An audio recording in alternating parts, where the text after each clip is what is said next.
So, James, before we go any further, I gotta ask, where do you stand with Jesus? James lets out a nervous chuckle. Of course, no time to waste. My pastor says, a relationship without a shared foundation is like building a house on sand. And I don't do sand, James. James nods. Okay, so if we dated, would you come to church with me? James raises an eyebrow. And Bible study, and maybe a little choir rehearsal if you can sing. James grins. Good answer. Faith is everything to me. If we can't pray together, we can't stay together. James laughs softly. Oh, how sweet.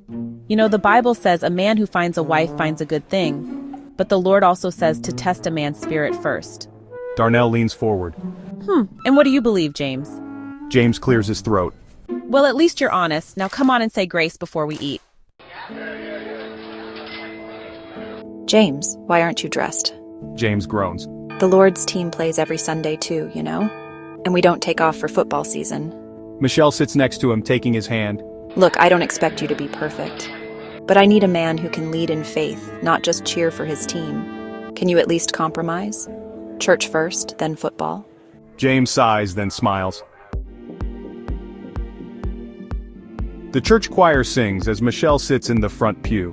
James nervously stands next to the pastor, holding a ring box. When the choir finishes, the pastor smiles and gestures to James. James clears his throat.